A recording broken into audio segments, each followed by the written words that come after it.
I'm Peter Wein. I'm an obstetrician and gynaecologist working in private practice here at Epworth Freemasons Hospital. When you're pregnant, you have increased demands for iron. The reason for that is that your blood volume increases during pregnancy. You have about 50% extra blood in you by the end of pregnancy, so you need to absorb enough iron in order to make that extra blood. You also need to absorb iron to supply the baby with its own blood. So you have increased demands for iron. The average Australian woman, when she's not pregnant in the reproductive ages, has just about enough iron in her diet to keep up with her normal life. However, when you look at when she's pregnant, the average Australian woman is not taking enough iron in order to keep up with the demands for iron in pregnancy, so they are likely to become iron deficient. What are the consequences of iron deficiency in pregnancy?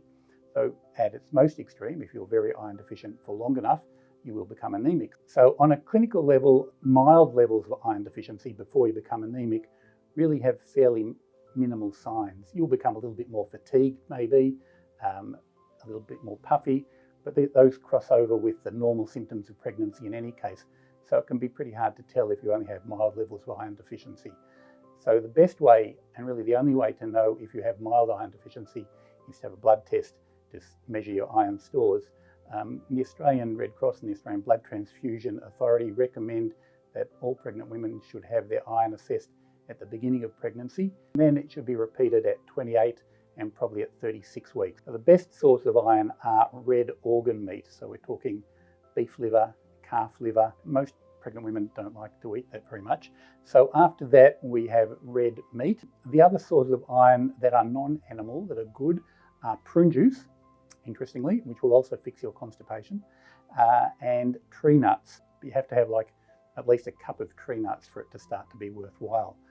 And that also has other health benefits. The next level down in terms of dietary source of iron are beans and pulses. Have got a reasonable amount of iron, although not quite as good as the other things that I've mentioned. There are some things that interfere with iron absorption. So calcium interferes with iron absorption. Don't take anything that is rich, if you're trying to absorb iron, anything that's rich in iron at the same time as something that's high in calcium, which means dairy foods. Tannin, which is present in tea, interferes with the absorption of iron, so don't take iron at the same time as tea, and especially not at the same time as tea with milk. If you are iron deficient, despite your best effort in your diet, so you're going to probably be treated with oral iron supplements. So you need to get an iron supplement that has between 60 and 100 milligrams of elemental iron in it for it to be worth taking. And unfortunately, many of the iron supplements that are sold have less iron in them than that.